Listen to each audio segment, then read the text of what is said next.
All right, welcome. I am just getting this set up, figuring out how to stream my trading because I've never really done it before. I doubt I'm going to be taking many more trades today, but we'll go over the setups I was after this morning, and if something does happen, maybe I will get in a trade. But I'm really just trying to set up the streaming and get it going for the future and figure out how to use it and all that stuff. So I typically watch about 8 charts at once. On the main screen that you can see, I have 8 charts going on a 2-minute time frame where I have active setups I'm looking for, and then on another screen, what you can't see, I have the same charts on the hourly time frame. So that is what I'm doing.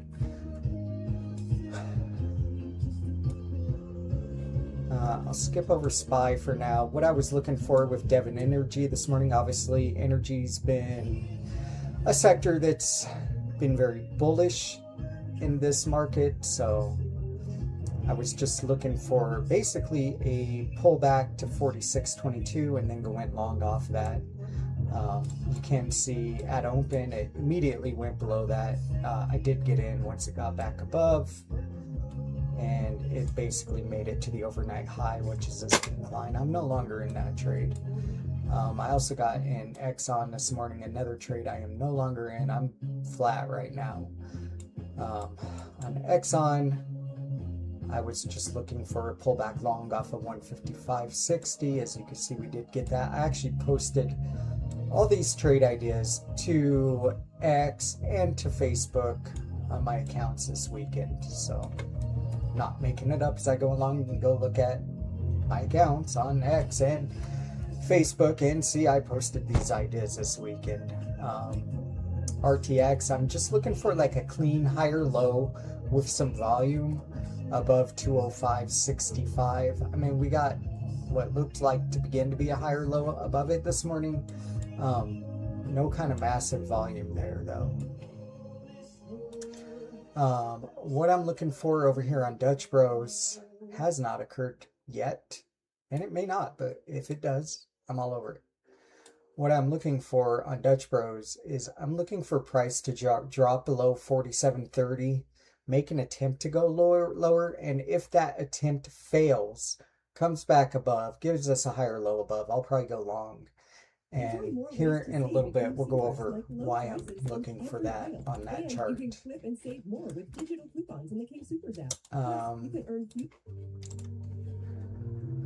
Intel gapped up this morning. It's just hanging out above the overnight high. I'm not doing much there unless that gap starts partially closing, maybe. Invis, same thing as Intel. And Disney, I'm really just looking for a clean lower high below 98.90 because we got a big old gap down here. So those are what I'm watching for here. SPY is currently at 669.80, which if you look at a larger time frame chart is a really good place for a lower high. Switch over to daily chart and zoom in. You can kind of see it's these previous lows off these previous days. This could very easily set up to be a good lower high to go lower on SPY. Go back to the 2-minute.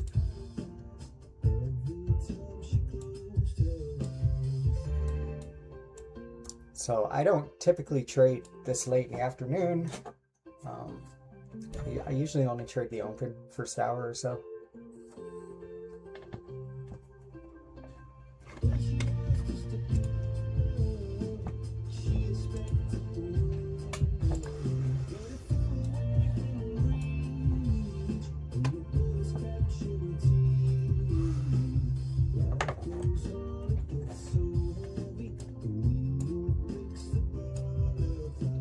I'm just now noticing that you can only see 4 of my 8 charts, huh?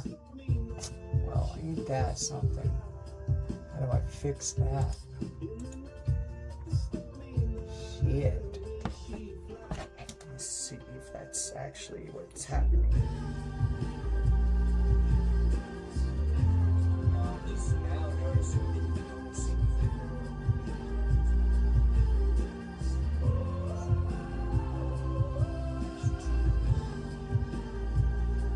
Well, that kind of sucks that you can only see 4 of the 8 charts. I need to fix something with the resolution.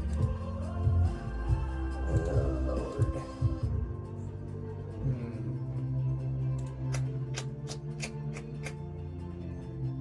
What do I do here?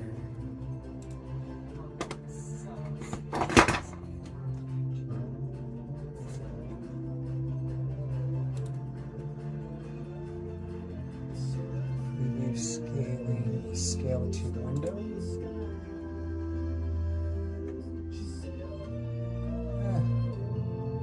Not sure that did much. Zoom out.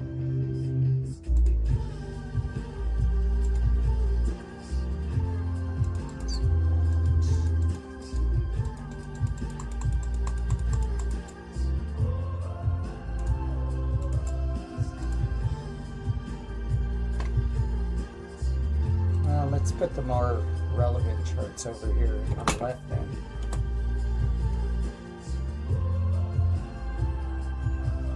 Disney appears to be the closest one to doing anything as of right now. Bro's probably not going to do much today.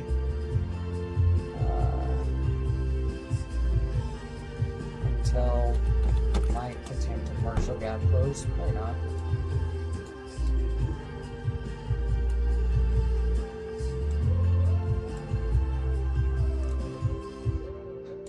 RTX, I will leave. Devon Energy, no. Let's put Inbus over here.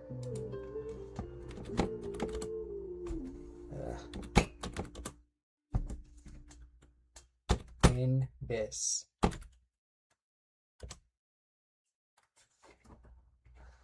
Okay.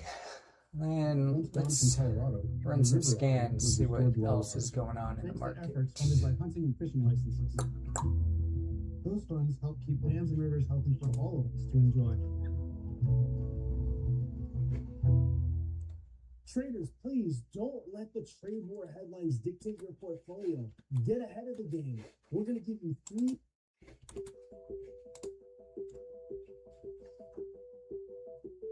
NVDA had the GTC today. Let's see what's going on over there.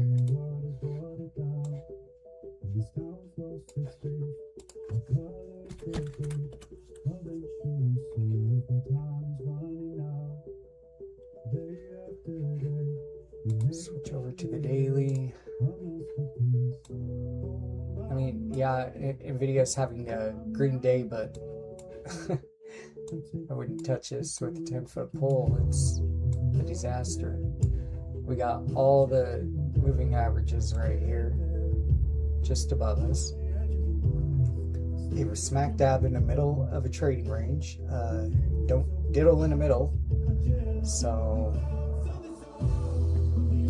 I don't think I am too interested in NVIDIA at this point right now.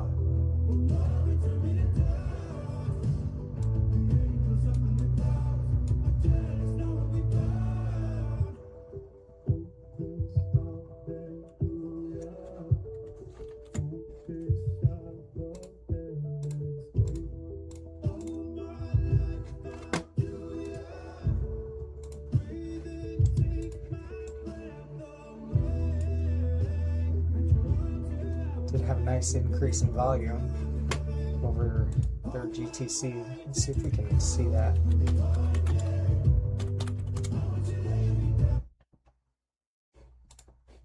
Come to GTC!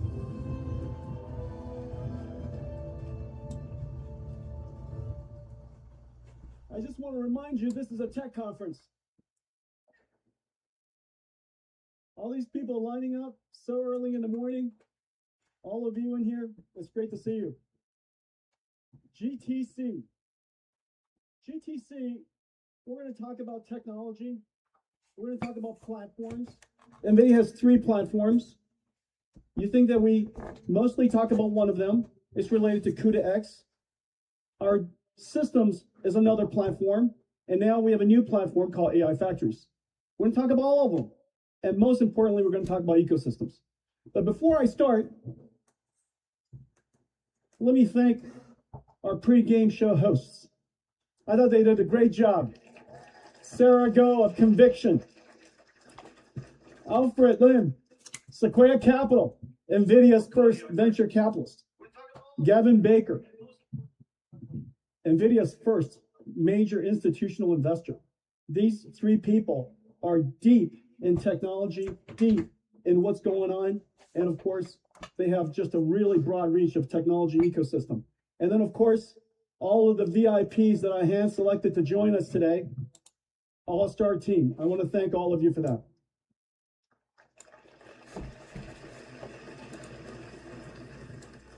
I also want to thank all the companies that are here. NVIDIA, as you know, is a platform company.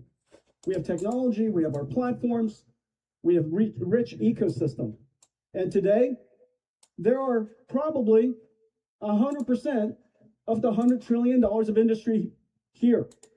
450 companies sponsored this event. I want to thank you. 1,000 technical sessions, 2,000 speakers. This conference is going to cover every single layer of the 5-layer cake of artificial intelligence, from land, power, and shell, the infrastructure, to chips, to the platforms, the models, and of course, the most important and ultimately what's going to get this industry taken off is all of the applications. When it all began here. This is the 20th anniversary of CUDA. We've been working on CUDA for 20 years.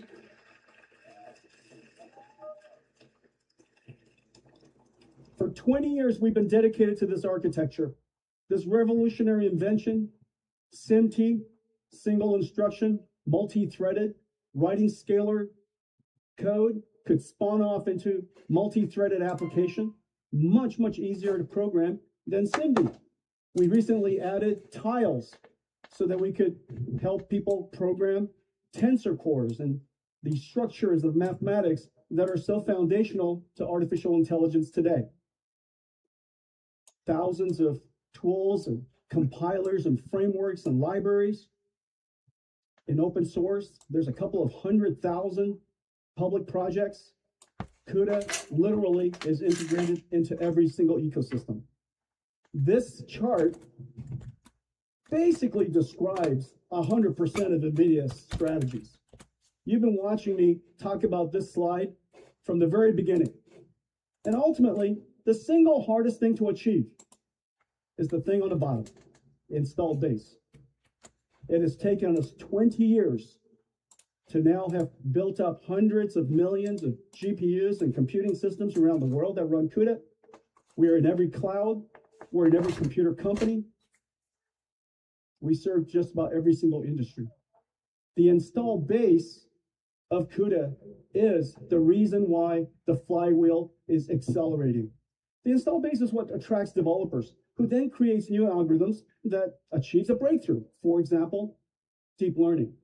There are so many others. Those breakthroughs leads to entirely new markets, which builds new ecosystems around them with other companies that join, which creates a larger installed base. This flywheel is now accelerating. The number of downloads of NVIDIA libraries is incredibly accelerating. It's at a very large scale and growing faster than ever.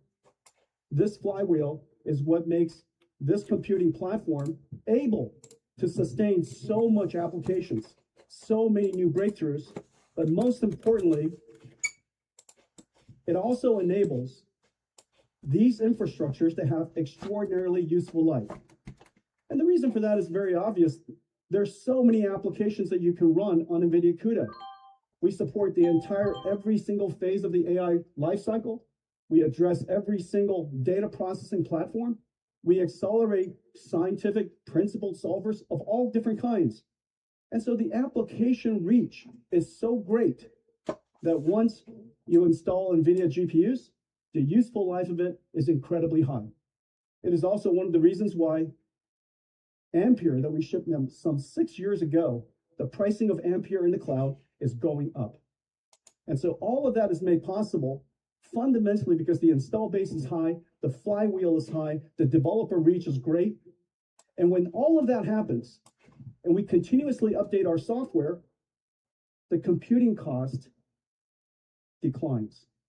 The combination of accelerated computing speeding up applications tremendously. Meanwhile, as we continue to nurture and continue to update Just noticing software over on Intel, got a pickup in volume, started getting below the overnight high. Continuous cost reduction of accelerated computing. Might be setting up for a gap and we're close willing over to here. Nurture, willing to support if we can get a lower every high. single one of these GPUs in the world because they're all architecturally compatible. We're willing to do so because the install base is so large. If we release a new optimization, it benefits millions. This applies to everybody in the world. This combination of dynamics is what makes the NVIDIA architecture expand its reach, accelerating its growth, at the same time driving down computing costs, which ultimately encourages new growth. So CUDA is at the center of it. But our journey to CUDA actually started 25 years ago. GeForce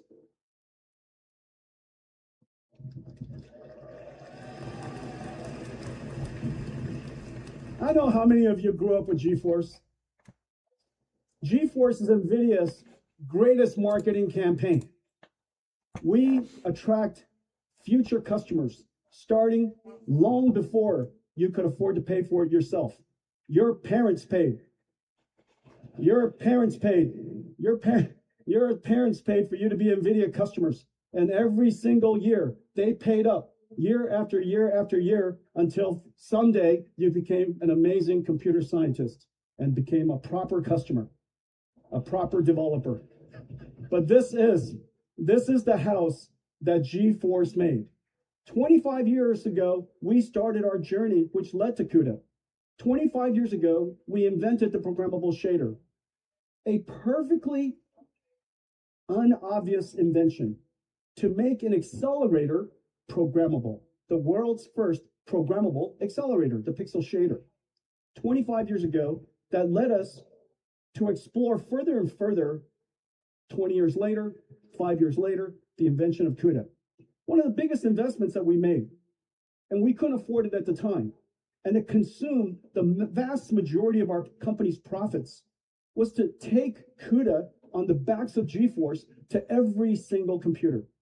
We dedicated ourselves to create this platform because we felt so strongly about its potential. And I still like the volume pattern the for this company's potential gap dedication close. to it, When it came back up, I mean, there was the hardly hardships in any the beginning, volume. believing it at every all. single day for 13 Definitely generations no or clean 20 lower years, high we as now of have yet, though. CUDA installed everywhere. The pixel shader led to, of course, the revolution of GeForce. And then 10 years ago, we introduced, about 10 years ago, 8 years ago, we introduced RTX, a complete redesign of our architecture for the modern era of computer graphics. GeForce brought CUDA to the world. GeForce, therefore, enabled Alex Kruszewski and Ilya Sutskever and Jeff Hinton, Andrew Ng, and so many others to discover that the GPU could be their friend in accelerating deep learning. It started the big bang of AI. 10 years ago, we decided that we would fuse programmable shading and introduce two new ideas: ray tracing, hardware ray tracing, which is incredibly hard to do, and a new idea at the time. Imagine, about 10 years ago, we thought that AI would revolutionize computer graphics. Just as GeForce brought AI to the world, AI is now going to go back and revolutionize how computer graphics is done all together. Well, today I'm going to show you something of the future. This is our next generation of graphics technology. We call it neural rendering, the fusion of 3D graphics and artificial intelligence. This is DLSS 5. Take a look at it.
incredible? Computer graphics comes to life. Now, what did we do? We fused Intel didn't like it, that's for sure. 3D graphics, the ground truth of virtual worlds, the structured data. Intel saw that from NVIDIA just now, and they said, dump my position, of please. generative world. We combined 3D graphics, structured not data bad. with We saw it coming over AI, here. probabilistic computing. Not bad at all. One of I'm them going to go is ahead and completely trim some of predictive, this position the other right one now. probabilistic, yet highly realistic. We combine these two ideas. Controlled through structured data, controlled perfectly, and yet generating at the same time.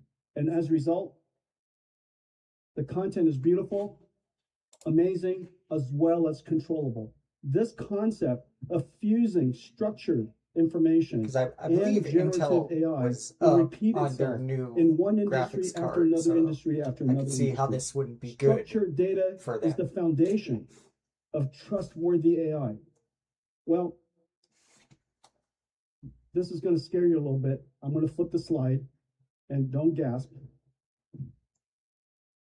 So we're going to go through the schematic for the rest of the time. This is my best slide. Every time I ask the team, what's my best slide? Repeatedly, this was it. They say, don't do it, Jensen. Don't do it. I said, no. These seats are free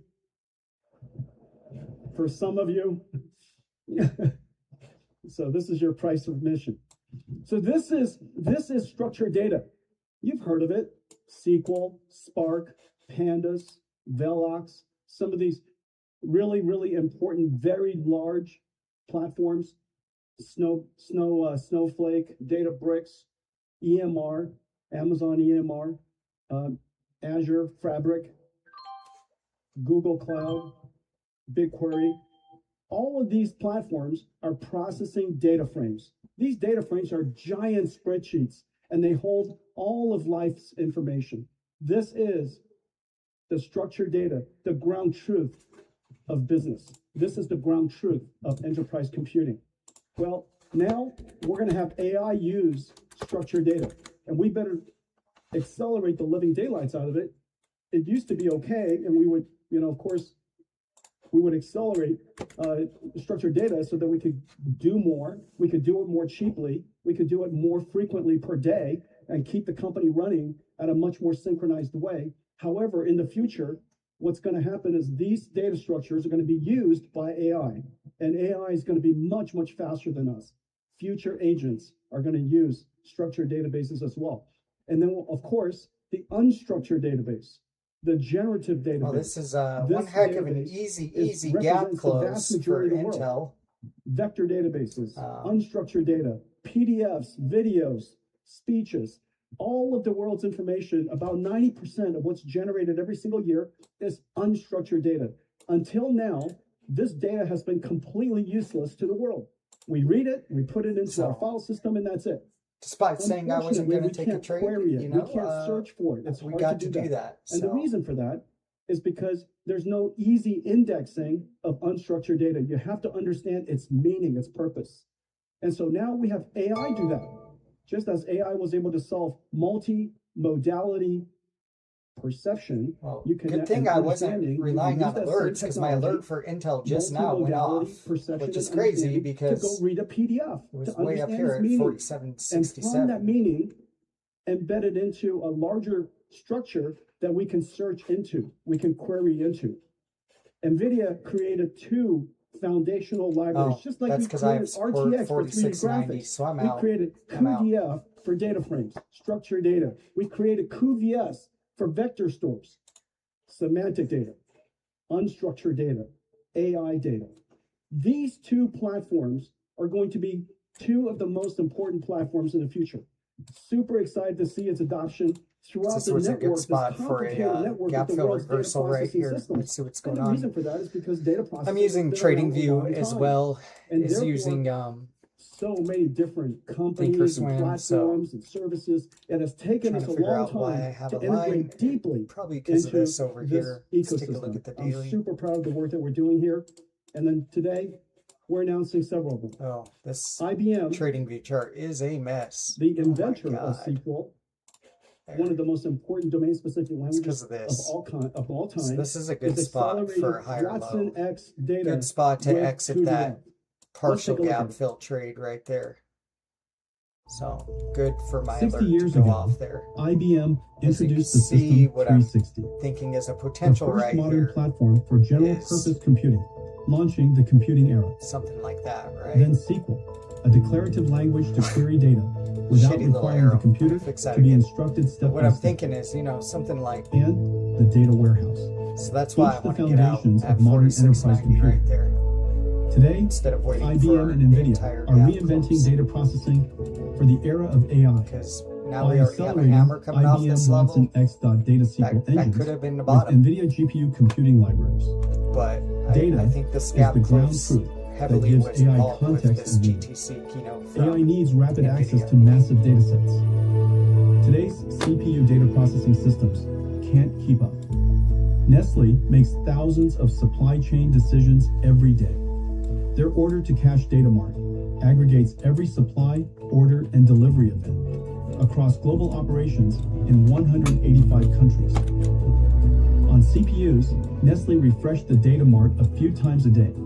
Yeah, might be a With decent long right Watson here. I X.Data don't know if I running want on to try NVIDIA that. GPUs, this Nestle keynote can run the going on. same workload 5 times faster at 83% lower cost.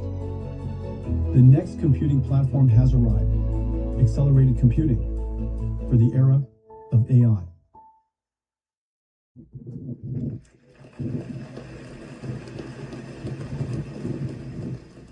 NVIDIA accelerates data processing in the cloud. We also accelerate data processing on-prem.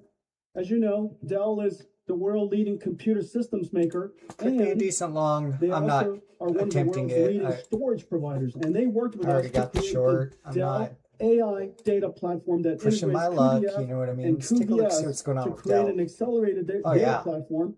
Dell Well, just for the moving straight era up. of New AI. market leader over And here. this is an example of what they Unreal. did with NTT A little Data. gap right Huge here. speed up. This is Cloud, Google Cloud. And Google Cloud, as you know, we've been working with Google Cloud for a very long time. We accelerate Google's Vertex AI. We now accelerate BigQuery, really important framework and really important platform. And this is an example of our work together with Snapchat, where we reduced their cost of computing by nearly 80%. When you accelerate data Dell processing, when doing you well. accelerate computing, you get the benefit of speed, you get the benefit of scale. But most NVIDIA importantly, going you also get nowhere. the benefit of cost. And so all of those Intel, come let's check together that as again. one. It was originally called Moore's Law. Moore's Law was about getting performance See if doubling this every level couple holds. of It's years. It's another 46.90. way of saying, See so what's up long with as the price AMD. remains about the same, and most computers remained about the same, AMD. you're also getting twice the performance every year, or you're reducing the cost of computing every single year. Well, Moore's Law has run out of Oh steam. wow, what a mess. We need a new approach. Accelerated computing allows us I to take do these most of my giant charting leaps on forward. Thinkorswim, but And as you will see later, because we if continue I to optimize start the opening single algorithms, charts in Thinkorswim, then I have to and NVIDIA is an close algorithm out of my company. 8 chart As we windows that I continue have to optimize the open, and I algorithms, don't want because to do all our that. So reach that's is so large and our so I install got base is so some large, really old we can stuff reduce the hanging out on computing trading view costs, charts. increasing the scale, increasing the speed for everybody continuously. This is Google Cloud. Here's what You can see this would be pattern I the just best mentioned. thing to happen I just with wanted to show you 3 versions AMD. of it. NVIDIA built If we the could break below accelerated that computing 200 platform. Has a bunch of SMA, libraries I on think there's top. a I big gave you gap 3 down examples. here, and it's not RTX is one of them. charted QDF is another. correctly. So QBS, let's and we'll show you a few close more. that. These Let's see if we libraries can sit find on where the top gap of our is. platform. But ultimately, we integrate into the world's cloud services, into the world's OEMs, and together, and other platforms that I'll show you, together, we're able to reach the world. This Solid pattern, gap. NVIDIA, Google Cloud, Snapchat, will repeat over and over again. Double And kind of gap looks right like there. this. And so this is one example, NVIDIA with Google Cloud. We accelerate So this is Vertex what I'd AI. really like to We see over accelerate here. BigQuery. We accelerate. Looks like it could be I'm setting super up proud of for the it. work that we've done with JAX and XLA. We're incredible on PyTorch. We're the only accelerator in the world that's incredible on PyTorch and incredible on Jackson XLA. And the customers that we support, the Base 10s, the CrowdStrikes, Puma, Salesforce, they're not our customers, but they're customers, developers of ours that we've integrated the NVIDIA technologies into that we can then land on the clouds. Our Still relationship holding with up over cloud service here. providers are essentially us bringing customers to them. We integrate our libraries, we accelerate workloads, and we land those customers in the clouds. And so, as you can see, most of our cloud service providers love Volume working did pick with up us, right there at that and spot as well. they're where that always hammer asking candle us is. to land the next customer on their cloud. And I just want to let you know, there are a lot of customers. We're going to accelerate everybody. And so there'll be lots and lots of looks like customers who maybe will it is land in your gap cloud. fill Just be reversal right patient off of with us. this. And so this is Google Cloud. I am not This in is this trade AWS. once We've been again. working with AWS a long time. Target And one would of the be areas, one of the things I'm print super over excited here. about this year is we're going to bring OpenAI to AWS. And so it's going to drive enormous consumption of cloud computing at AWS. It's going to expand the reach and expand the compute of OpenAI. And as you know, they are so completely again, compute not in this constrained. trade, but And just so curious. AWS, we accelerate EMR, we accelerate SageMaker, we accelerate Bedrock.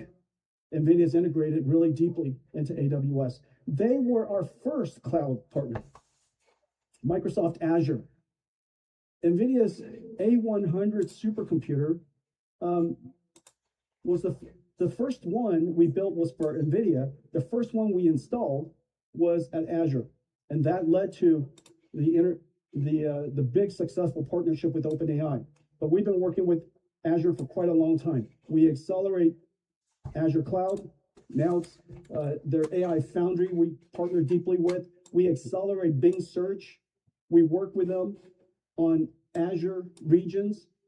This is one of the areas that is incredibly important as we continue to expand AI throughout the world.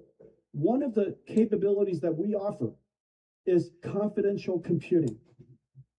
That in confidential computing, you want to make sure that even the operator cannot see your data.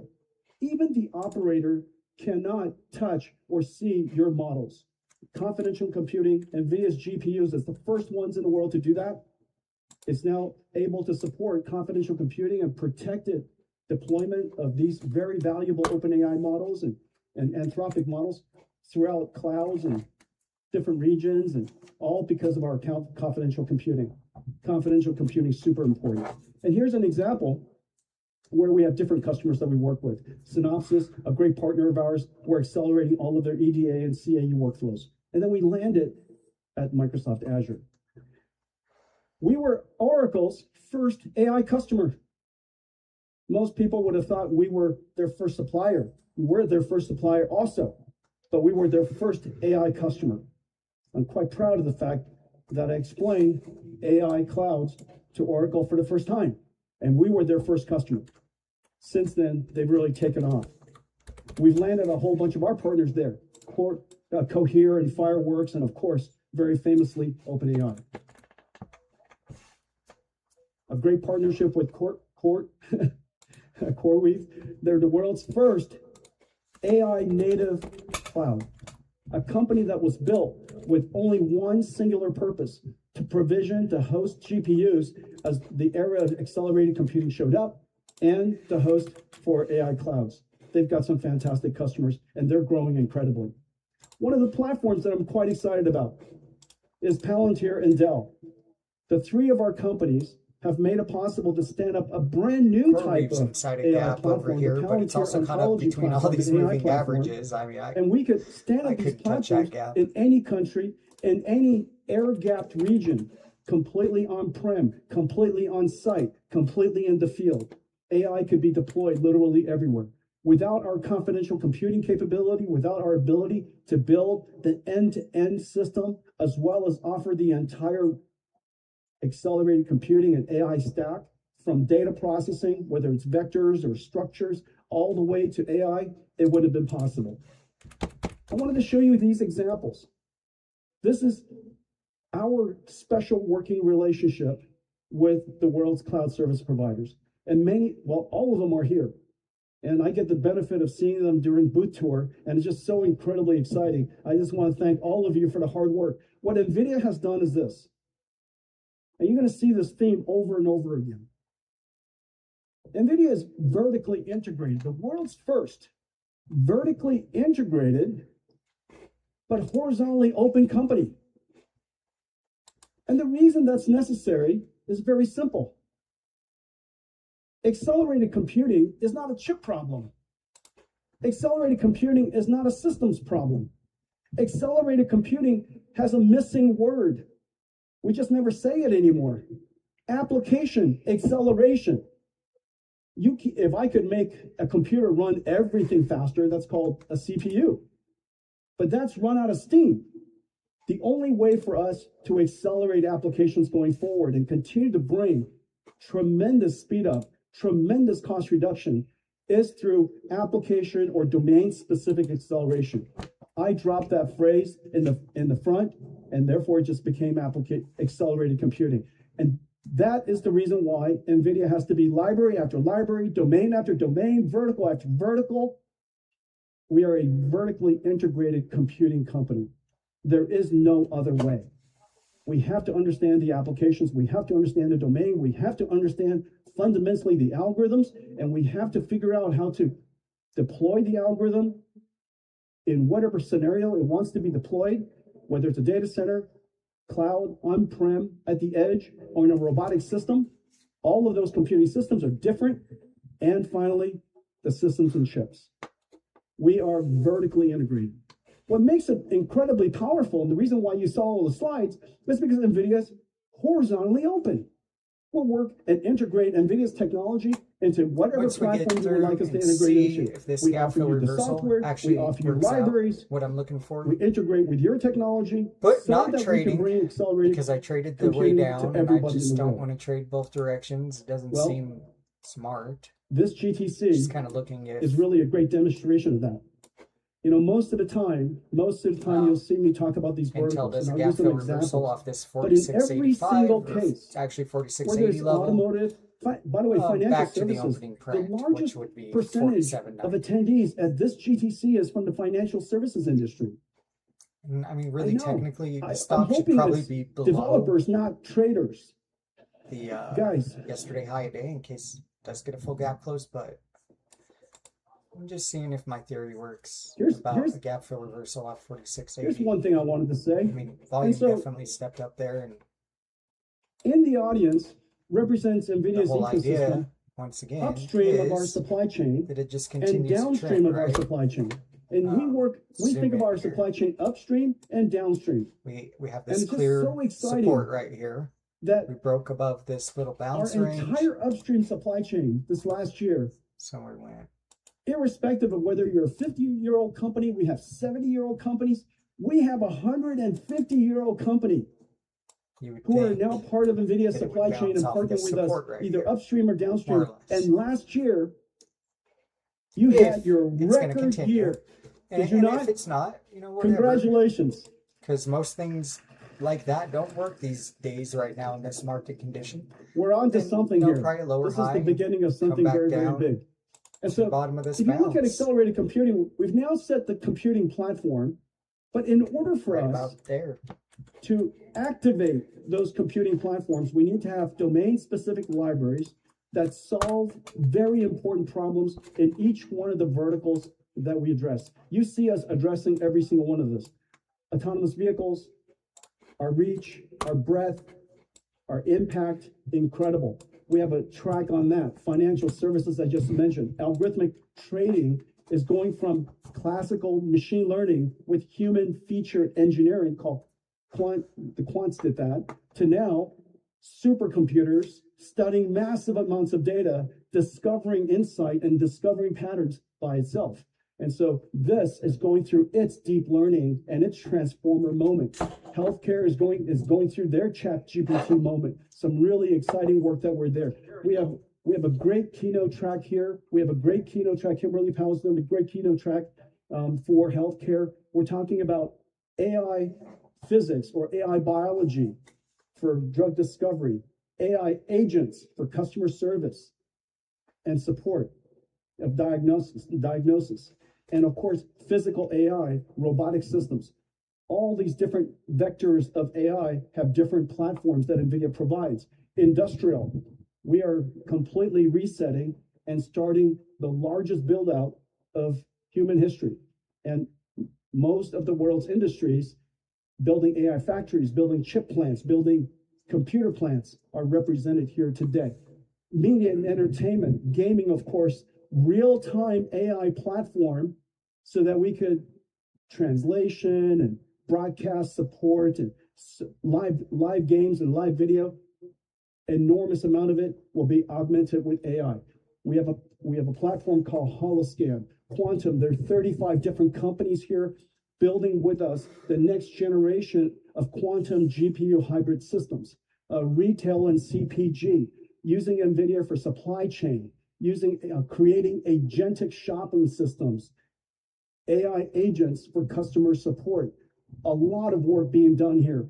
$35 trillion industry. Robotics, $50 trillion industry in manufacturing. NVIDIA has been working in this area for a decade now, building 3 computers, the fundamental computers necessary to build robotic systems. We are integrated with, working with literally every single company that we know of building robots. We have 110 robots here at the show. And then telecommunications, about as large as the world's IT industry, about $2 trillion. We see, of course, base stations everywhere. It's one of the world's infrastructures. It was the infrastructure of the last generation of computing. That infrastructure is going to get completely reinvented. And the reason for that is very simple. That base station, it does one thing, which is base station, is going to be an AI infrastructure platform in the future. AI will run at the edge.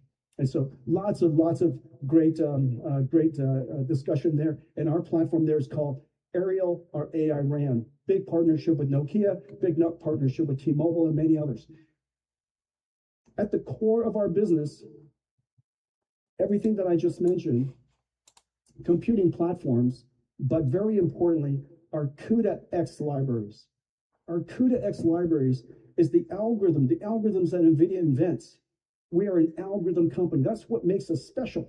That's what makes it possible for me to be able to go into every single one of these industries, imagine the future, and have the world's best computer scientists describe and solve problems, refactor it, re-express it, and turn it into a library. We have so many.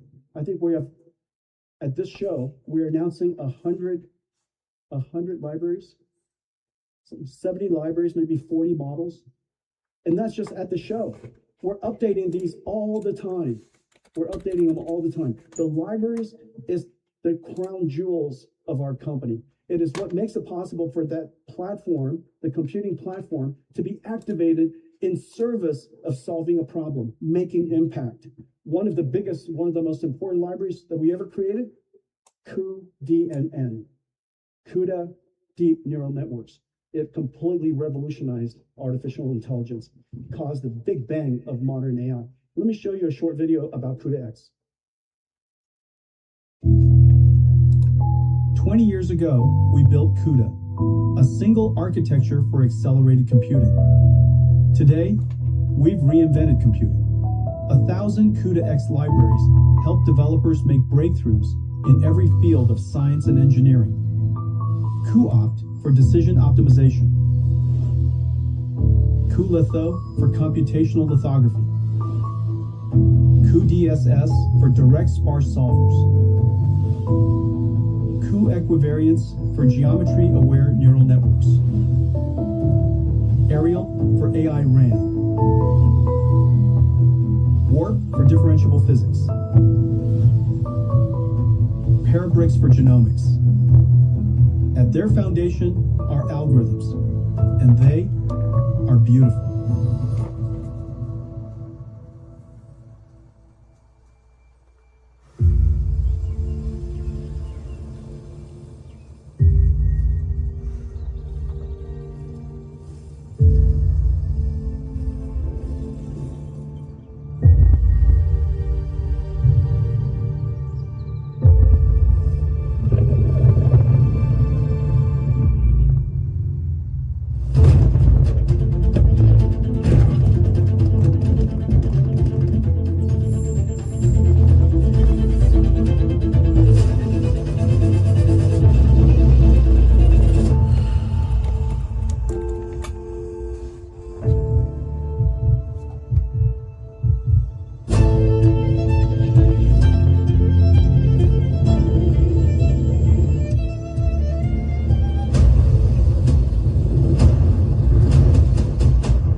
Everything you saw was a simulation. Some of it was principle solvers, fundamental physics solvers. Some of it was AI surrogates, AI physical models, and some of it was physical AI robotics models. Everything was simulated. Nothing was animated. Nothing was articulated. Everything was completely simulated. That is what fundamentally NVIDIA does.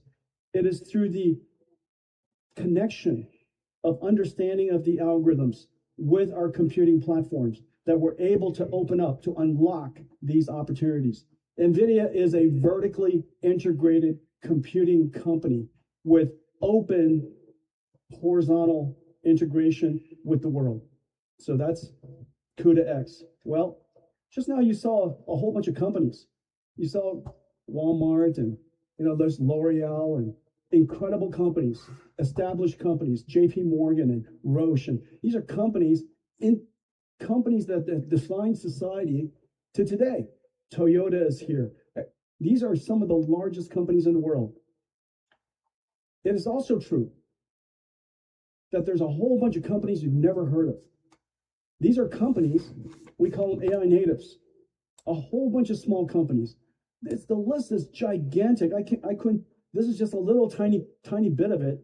And I couldn't decide whether to show you more or show you less. And so I made it so that you couldn't see any. And nobody's feelings are hurt. However, inside this list are a bunch of brand new companies. They're companies like, for example, you might have heard a couple of them, OpenAI, Anthropic, but there's a whole bunch of others. And they serve different verticals. Something happened in the last 2 years, particularly this last year. We've been working with the AI natives for a long time. And this last year, it just skyrocketed. I'll explain to you why it happened. This industry has skyrocketed. $150 billion of investment into venture investment into startups, the largest in human history. This is also the first time that the scale of the investments went from millions of dollars, tens of millions of dollars, to hundreds of millions of dollars and billions of dollars. And the reason for that is this is the first time in history that every single one of these companies needs compute and lots of it. They need tokens, lots and lots of it. They're either going to create and build and create tokens and generate tokens, or they're going to integrate, add value to tokens that are available, created by Anthropic and OpenAI and others. And so this industry is different in so many different ways, but the one thing that is very clear, the impact that they're making, the incredible value that they're delivering already is quite tangible. AI natives, all because we reinvented computing. Just like during the PC revolution, a whole bunch of new companies were created.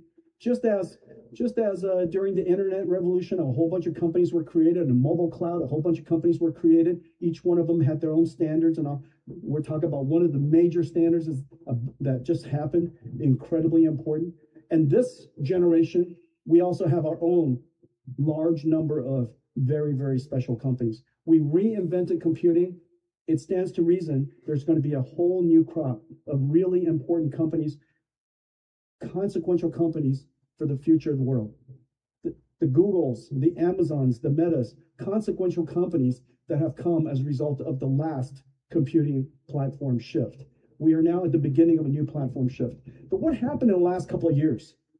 Well, we've been watching, as you know, we've been working on deep learning and working on AI, the big bang of modern AI. We were right there at the spot, and we've been advancing this field for quite some time.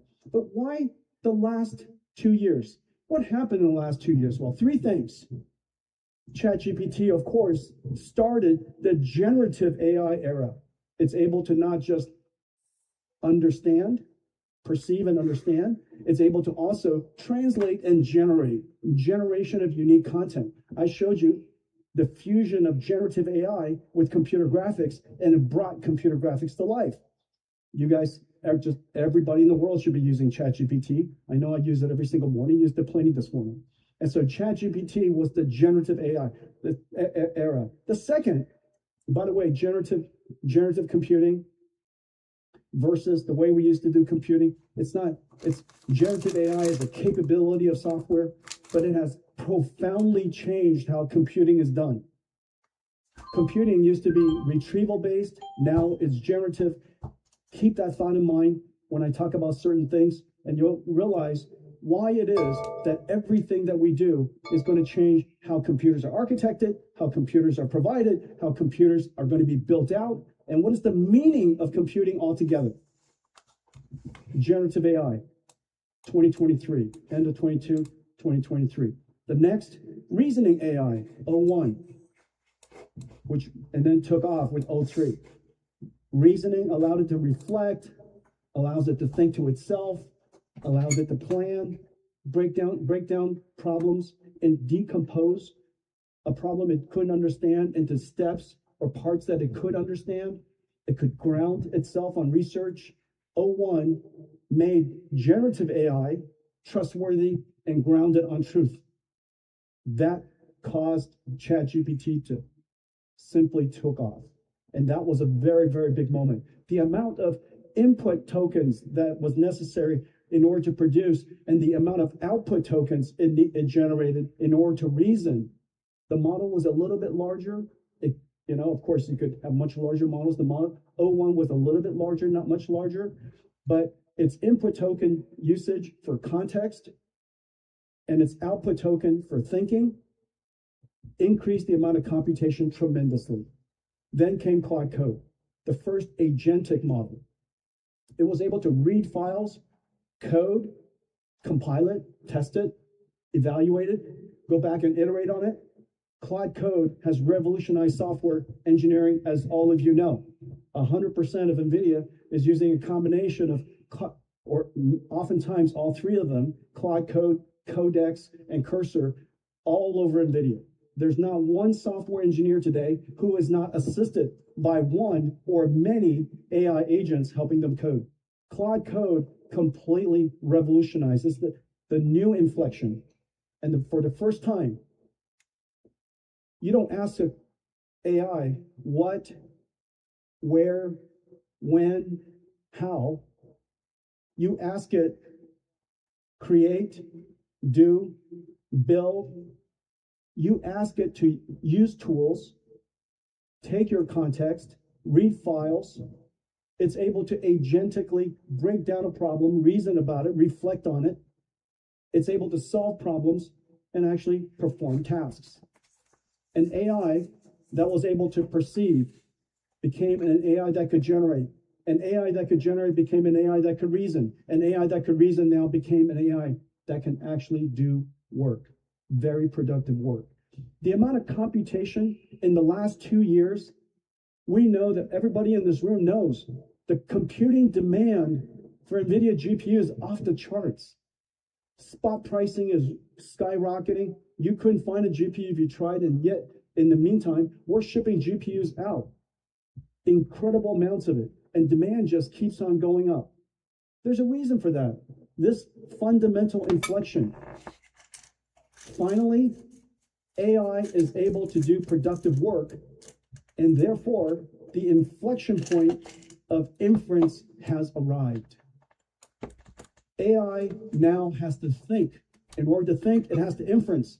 AI now has to do. In order to do, it has to inference. AI has to read. In order to do so, it has to inference. It has to reason. It has to inference. Every part of AI, every time it has to think, it has to reason, it has to do, it has to generate tokens, it has to inference.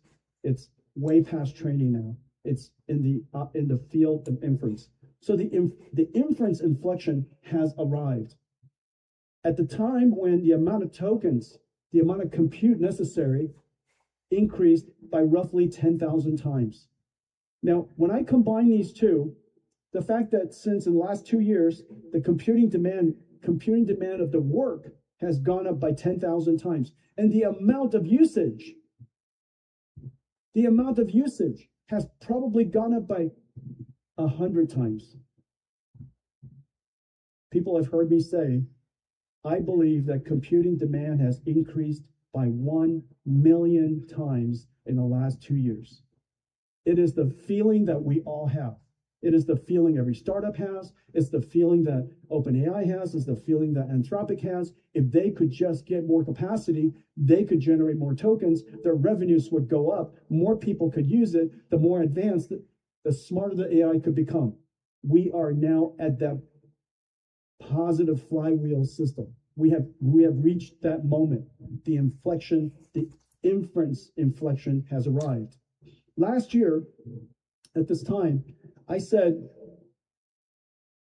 that where I stood at that moment in time, we saw about $500 billion. We saw $500 billion of very high confidence demand and purchase orders for Blackwell and Rubin through 2026. I said that last year. All right, Jensen's boring me. I'm going to start I don't know if you guys through some feel the charts. same way, but $500 billion is an enormous amount of revenue. Not one impressed.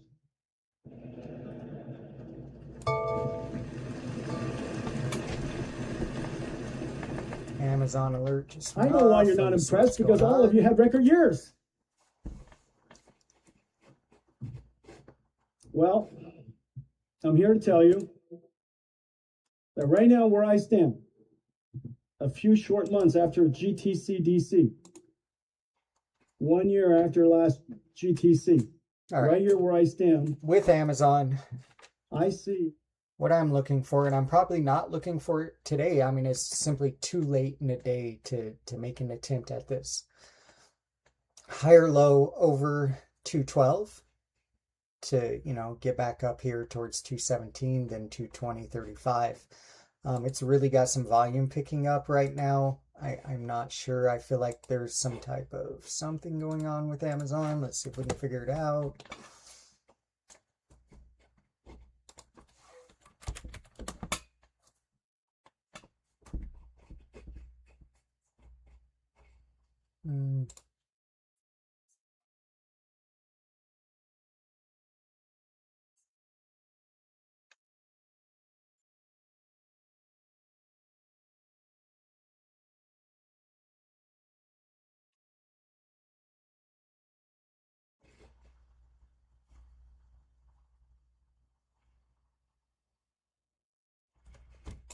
Could have to do with that.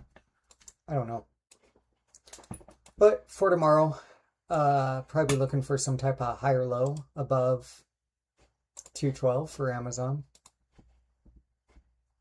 Let's take a look at the hourly real quick.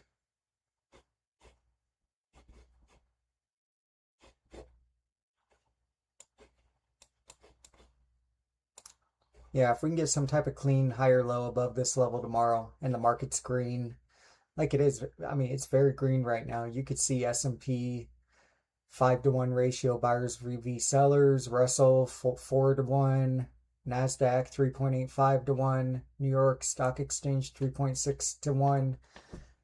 That's some bullish volume.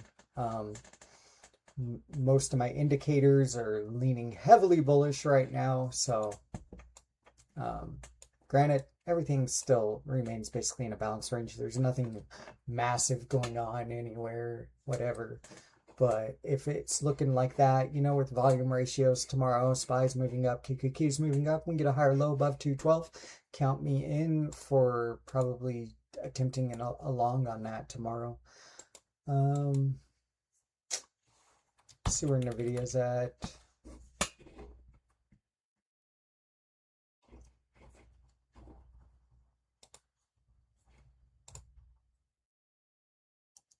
I mean, yeah, we've got this clear level on 186.15 on NVIDIA, and any higher low above that should get us up to 193.25.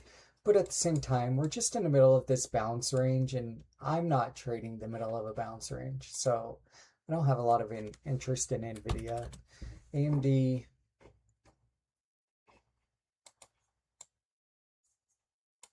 AMD still continues to look pretty bearish. Got this gap above us, and we've got this gap below us. So What I'm looking for, lower highs into this gap to short at least some type of partial gap close. Set an alert at the top of the gap as well. I'll switch over to Disney real quick because I'm looking for something similar there.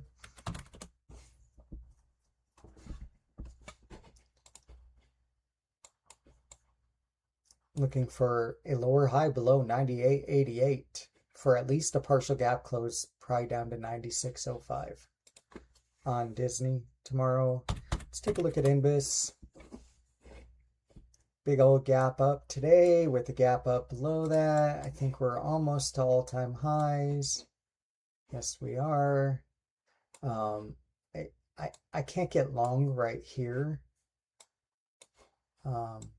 But if we could pull back and maybe close this gap, you know, let's do this. Let's close that out. Let's get rid of one of these. Let's mark this gap.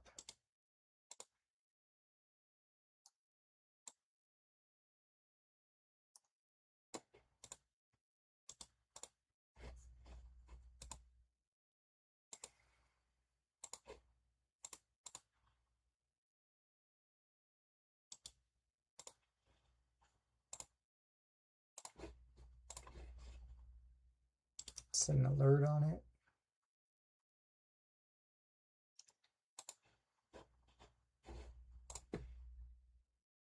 All right, so I mean, if we could get this gap filled and come back down here, pull back, set up for a higher low, then I would get long after this gap close. I'd definitely be interested in that. Might be interested in playing some type of gap close play as well. But getting long right here, right now, absolutely not. Not getting long at the highs. That's just not smart. Let's see what's going on with Intel real quick.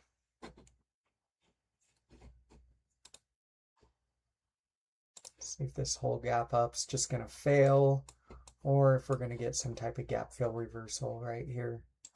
Just going to set an alert.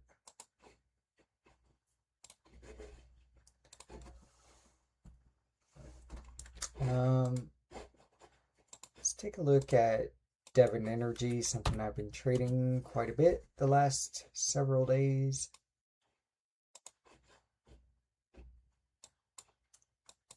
And you can see why I ever got involved with Devon Energy at all was because it broke above this 45.50 level. And it's been moving up since, I'll say slowly moving up.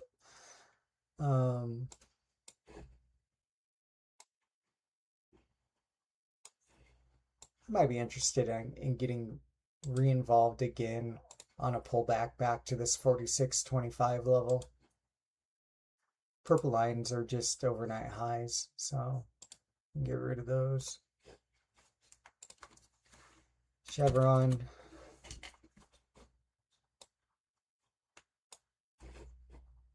Zoom out a little here. I don't know how I went so far left. My God.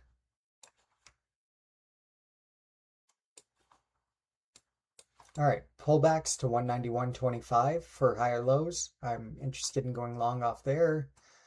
We are kind of setting up this 2, now 3 bar play off of here. So I might consider a long on a break of these highs. It's possible.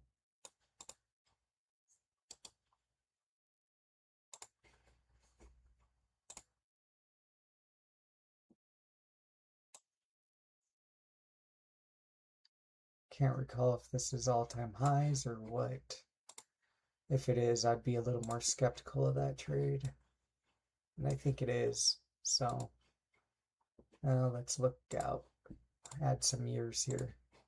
Add more years. 15.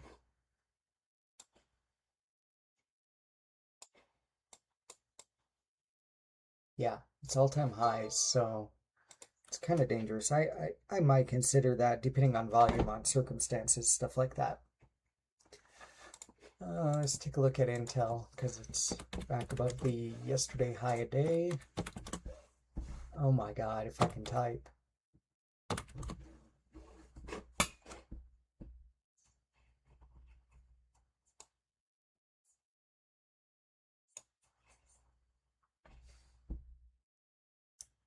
Oh, see any kind of clean setup. Plus, it's getting pretty late, pretty close to the end of the day for me to make an attempt. I don't know.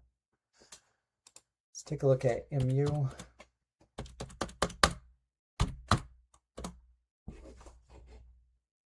See what's going on in the daily.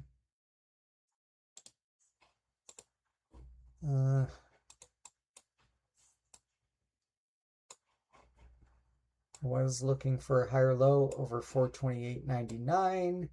Instead, what we got was gap up this morning.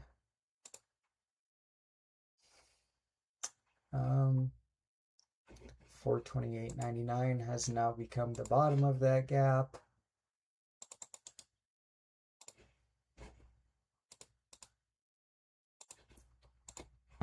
So for tomorrow morning, can we fill this gap, pull back to 429, catch a higher low to go long back towards all-time highs of 445.50, or along over the all-time high of 445.50?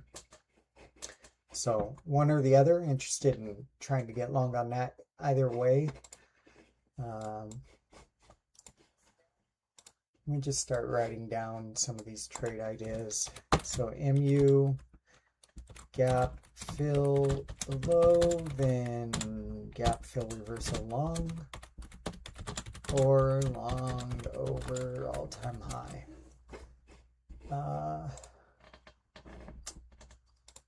God, I wish I could remember the other ideas that we were literally just talking about. So what's up with Microsoft? I mean, Microsoft. Hopefully this turns into like an inverted head and shoulders instead of a head and shoulders, and it goes down further. I really don't want to short Microsoft. I feel like it's forming a nice bottom here. So I'm just waiting to see, can it get back above 405.50? Till then, I probably won't be doing anything with it. Tesla.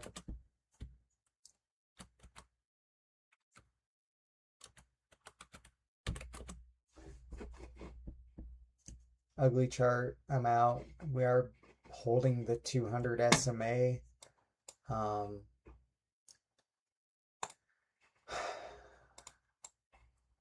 If we could break below this 386.50 level, get a little lower high, might be interested in trying to take a scalp short down towards 365. 365 is a pretty important level on Tesla. If I switch over to the weekly chart, you can see it's this kind of prior breakout area. So that might be a decent spot. If, you know, like what if this happened on Tesla? What if we break below this 386.50? It makes an attempt to go lower, comes down, bounces off 365, whatever, gets back above 386.50 on like a look below and fail. That might be a great long setup that finally breaks through all this junk over here on this terrible range that it's been through. That could be a good long setup if and when that did happen. Amazon, I think we discussed, but I didn't write it down. So let's see. Look for a higher low above 212.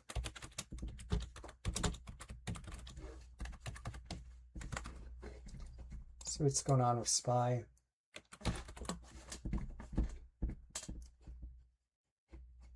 Flip over to the daily. I mean, you can already see it on the hourly here, but we'll flip over to the daily real quick. All right. Clearly, on SPY, we're in this junk of a range. Broke below it. We even have a tiny little gap right above us. We have what is kind of turning out to be this little. So let me activate this, move up, yesterday low a day. So tomorrow, can we get a lower high below today's low a day? Come back down to these equal lows of like 662.25. That'd be probably what I'm looking for, most likely. QQQ.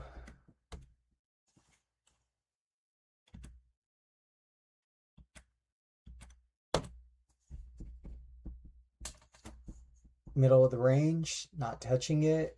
I'm not interested till we get lower highs below the 200 SMA or break back above 613. So I'm just not getting involved in that chart.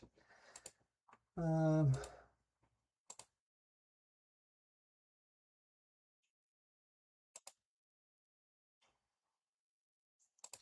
take a look at Meta.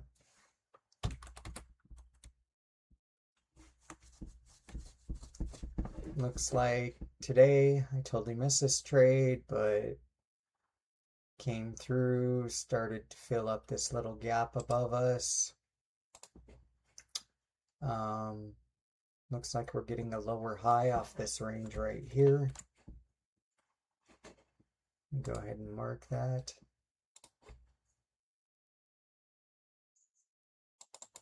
Getting a lower high off the bottom of that range. So, I mean, to me, as long as we hold below this 633.15, I think Meta looks bearish below there. And that's that. Some type of lower high to go lower. Unless we get back above 633.15. MU, we already went over. Microsoft, we went over. Tesla, we went over. AVGO. Middle of the range, don't like it. Yeah, next. Google.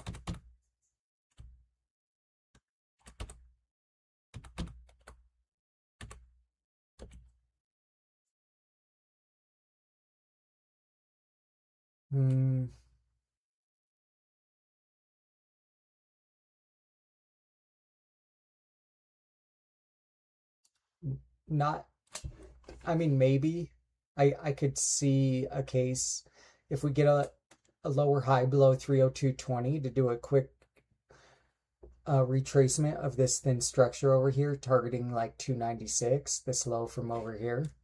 I could see that. To the long side, I wouldn't attempt anything unless we're above 310.50. Apple.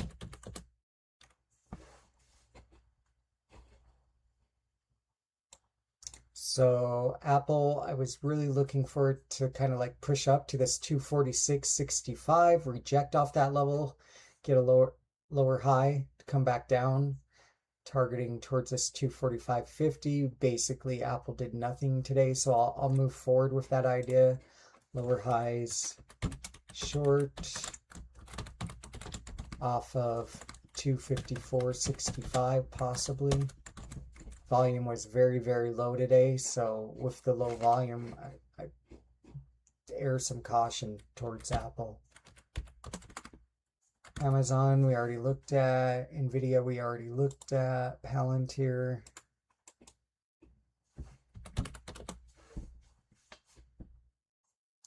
Palantir's got this nice little bull flag right here.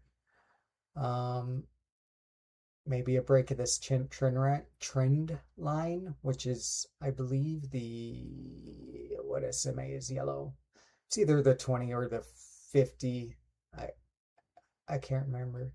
Higher low above that trend line maybe, or higher low, better yet, higher low above this 157. Target equal highs, 161.65, also 200 SMA. But otherwise, you know, it's just consolidating into a bull panic. So until it breaks out of that. Palantir, Walmart, let's take a look at that. Walmart is consolidating in this area. Can we at some point get a higher low above 128 to go long back up towards all-time high 134.50? Or can we at some point pull back down to this 121 area, catch a higher low to go long off of that? I mean, really, we already did that way over here. So I don't know if I'd want to attempt it on time number 2, but maybe. So really, it's just in the middle of a bounce range. Not any reason to trade it. Disney. I think we already looked at this too, right? Yeah, but it's not on my list. Gap below. All right, Disney, I'm looking for lower highs below 98.88 if and when they occur. That way, we can get at least a partial gap close down to 96.05. So lower high below 98.90. Otherwise, if that just fails, I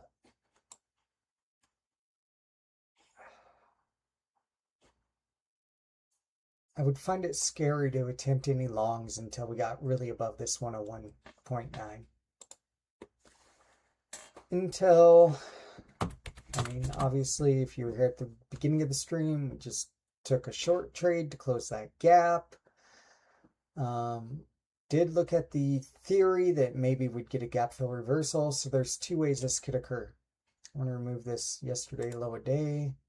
I'm going to remove this overnight high. Tomorrow, if it can break back above 46.9, get a little higher low, I could see going long off that.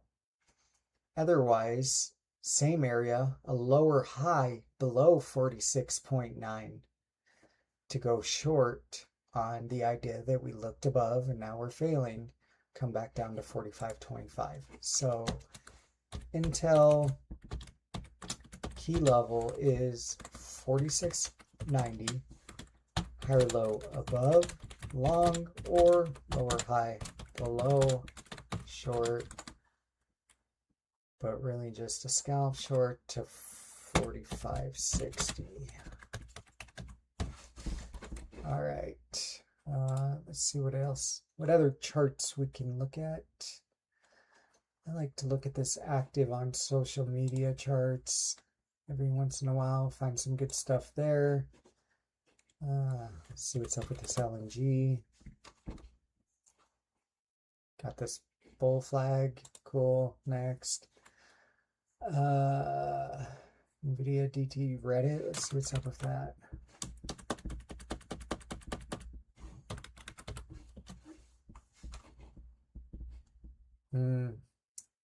Got a flush point. Let's see. Gonna have to zoom out to see what's going on here.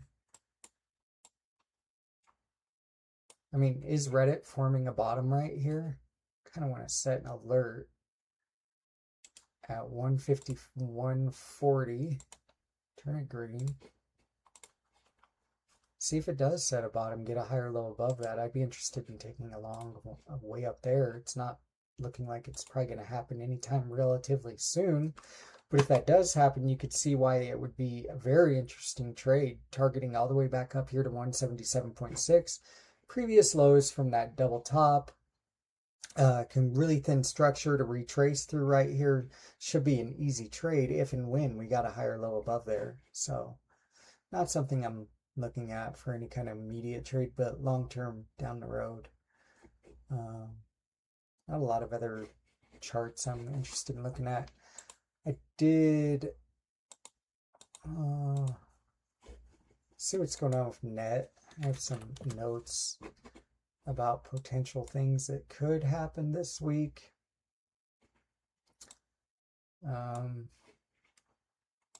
So over here on net, if we could get some more consolidation below this 213.80 and then eventually get a higher low above here, I want to see more consolidation first because we have such a clear straight move up and it kind of retraced all this down move. So I want to see consolidation before attempting to break above all that. you know, to build up pressure, to build up buyers, things like that. So some more days of consolidation here, and then a higher low above this 213.80 could set up a really cool long trade with all this thin structure to retrace over here. I mean, we'd probably target something crazy like 240 or something crazy like that over there.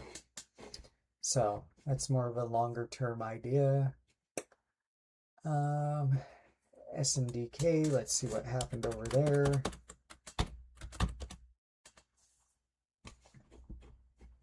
Got this breakout above this bounce range, 696.15, heading back up towards these all-time highs for tomorrow. Can we pull back to, I don't really feel like I have that marked right. Can we pull back to really right here, 687.20, which is actually the top of a gap now, and today's open.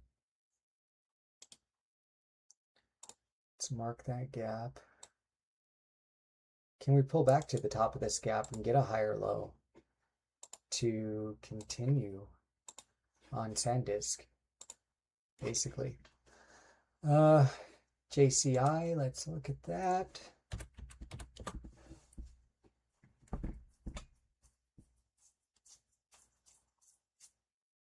All right. So on JCI, had this big parabolic move up. We've basically done 100% retracement. We've got a gap below us. This is another longer term idea, but can we continue to get consolidation right here? And then at some point, break down, fill this gap, and then catch a higher low on the daily chart, somewhere on this gap fill down to 123.6, create a higher low here, and then continue higher. That's what I'd be looking for as a longer term idea. On the JCI chart, Exxon, something I traded earlier today. I mean, I was looking for a higher low above 155.60. We got that. It only ever went to the overnight highs though.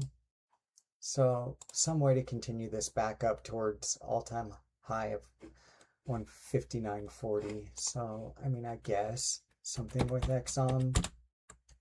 The trade already started today though, so continue along towards all-time high. Kind of late to enter now, I feel like. So see if we can burn through a couple scans maybe. Oh wow.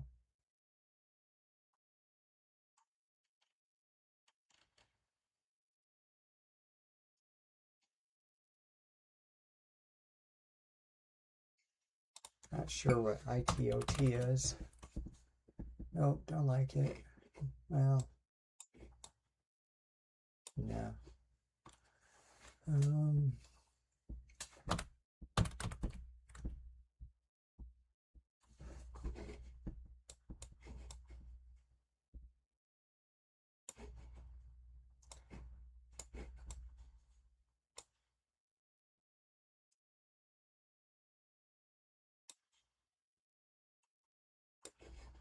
I don't even know what this company is, so I don't really want to try and set up a short on it. Let's see what else.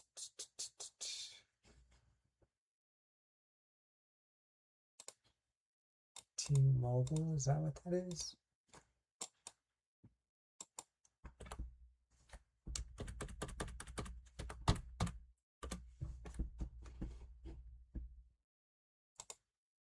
No, Thermo Fisher Scientific. 100% retracement. Gap below. You know, I don't like it because it's already retraced 100%. I would need to see consolidation before seeing like some type of lower high below this 446.65. I'm just gonna move on. GE.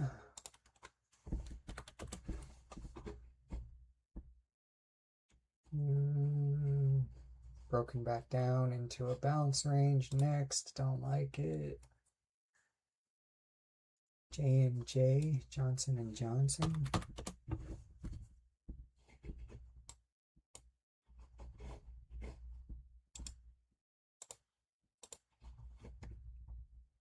Zoom way in.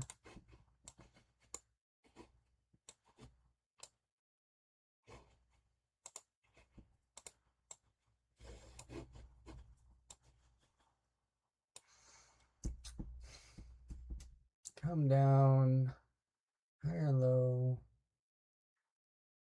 I mean, I could see this going one of two ways. Something I'm noticing right away is all the bars are closing below the 20-day moving average. I'm also noticing that like above this 242.50, we have all this overhead supply right here. And that price is really failing to accept above that level, it looks like. Right?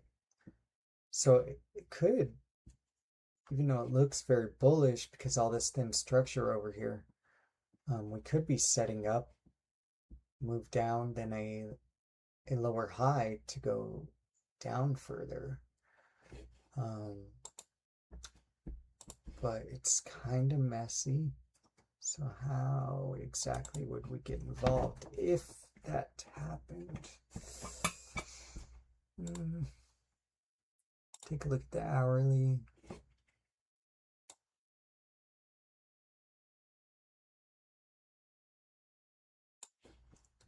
Is this the overhead supply? I mean, we're fighting it right here.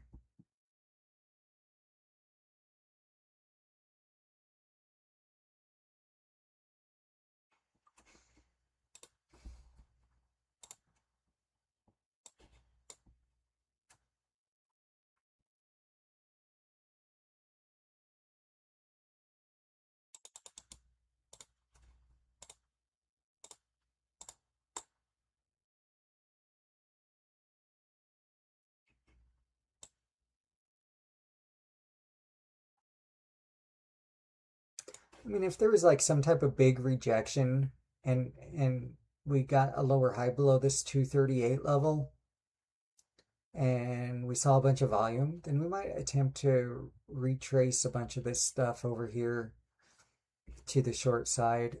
For the long side, we want to see higher lows above 247. Moving on, I'm not like writing that down or anything. I don't think it's any kind of like amazing trade or anything. Coinbase got a little gap low. I'm not sure how up to date my chart is here. Gap low. I mean, little 2-minute chart, lower highs into the gap to fill the gap, and then a gap fill reversal to the long side off of 185.80. Maybe, or higher low above 210.25 long side.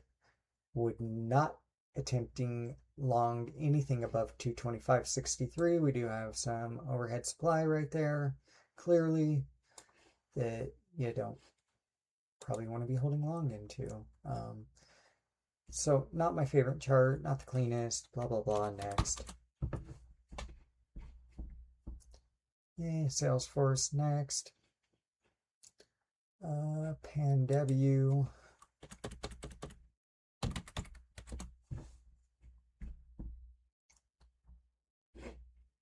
This might be interesting. Kind of don't like that that's there.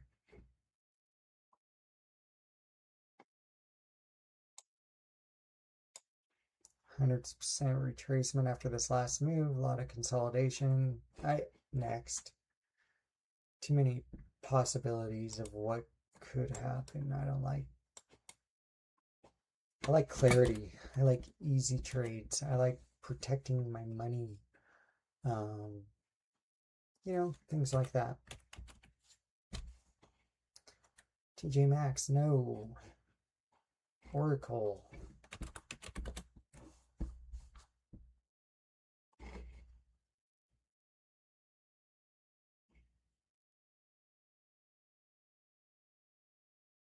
Nah. Datadog.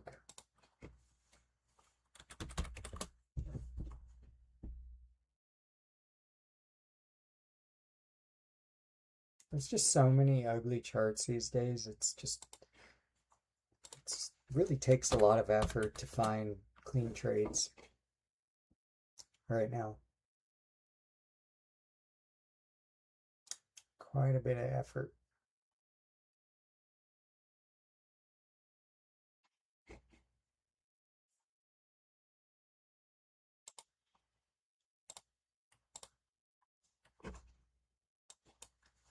I mean, I remember a day last week, I swear I must have looked through hundreds of charts. And there was just hardly anything, just trash. No. See what's going on with like Carnival Cruise Lines.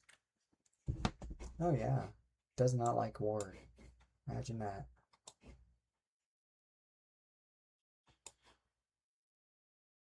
I mean, I could see some type of lower high below today's low a day, targeting this equal low tomorrow. Probably won't do it, but I could see it.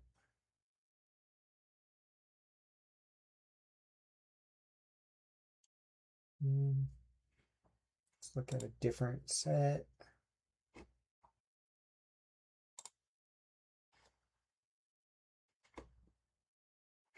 See what happened with gold today. See if that little gap below filled.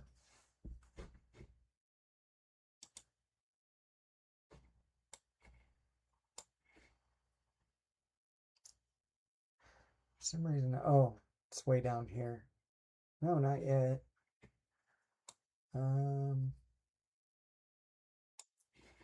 Just not trending very well. Silver? No. MSTR strategy. MSTR. Come on. MSTR. No. Circle. I thought I saw something on Circle the other day. I'm not sure what you mean by set my circle. Alexa just scared me. Could you tell me more about what you're trying to do? Alexa, shut up. So on Circle, I've got also overhead supply over here at 124.25. You would expect price to reject that level, and I mean, I guess it did once, but now it's back up here. So I am interested in at least watching Circle. I don't know if I'm going to attempt the trade because of that overhead supply, but on Circle, does it give a higher low tomorrow above 124.25?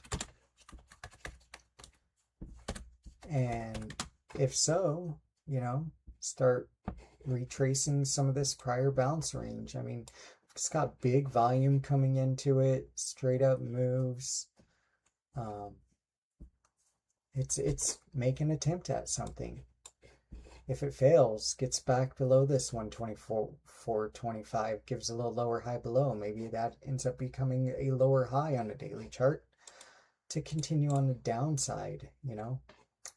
So Circle, the chart is interesting, I'll give it that.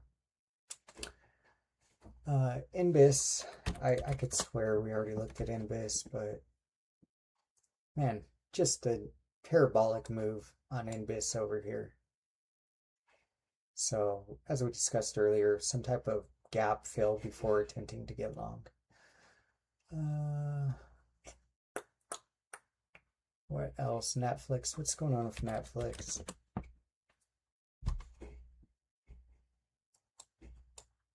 So, gapped up because they're not doing the deal, right? So did a little retracement of all that. We're getting consolidation right here. So we'd like a good chunk of consolidation staying down towards these lows right here. And then a lower high below 94.25 to target the top of the open gap, which is 90.6. So if this consolidates probably more than it already has, lower high below 94.30, target top of gap, I would be willing to bet buyers will probably step up right there, bounces back up to 94.30, sellers step up, then come down and attempt on that gap. That would be my gut on how it would go down, you know, just based off market experience, whatever. But yeah, for now, consolidation, then lower highs below 94.30. It's worth putting on my list, at least of charts to watch.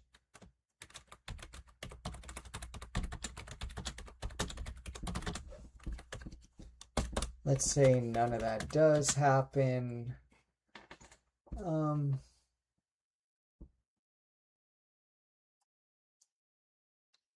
You could maybe get some kind of scalp long with a higher low above 96.85, target 99.80. Not the cleanest trade. Cleaner would be above 99.80.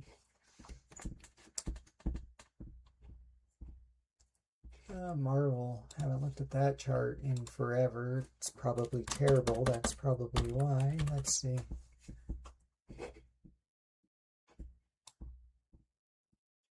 Oh, I mean,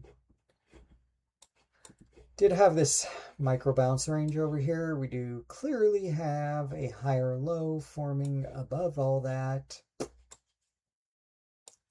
Still in a bigger major bounce range. You know, I like all this bounce range stuff. That's really the theme of 2026, though. It's what it is. United Airlines.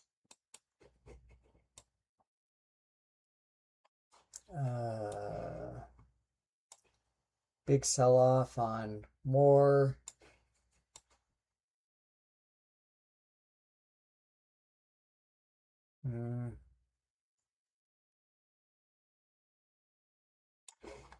Need further information. This is where I would go with that one. CoreWeave.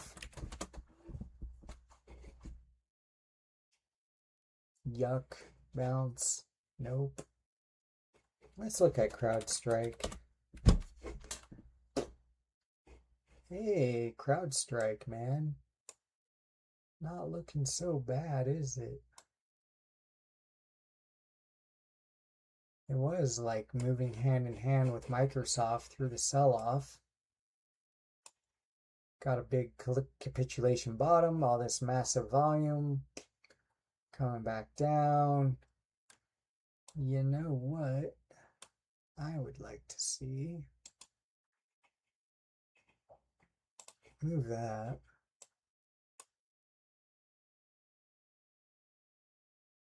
Yeah, I would like to see a pullback to this 419 level and see if buyers step up right there for a higher low to continue to the long side. Something I want to keep an eye on for sure.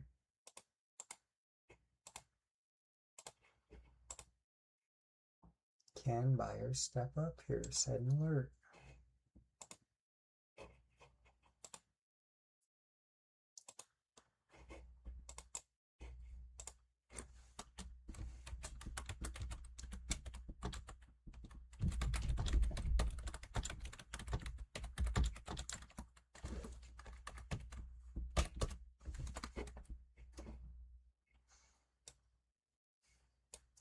Yep. Let me just look at the hourly real quick.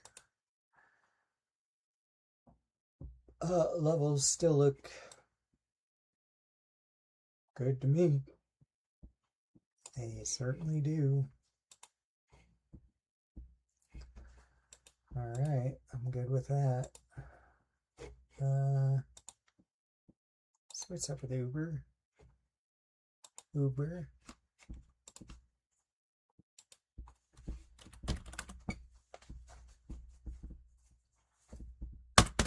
It's not letting me type. That might be my sign that we're done. Yeah. Yeah. I think that's good for now. I'm out. Like, subscribe, follow, do all that wonderful stuff. I am out. So yeah, peace.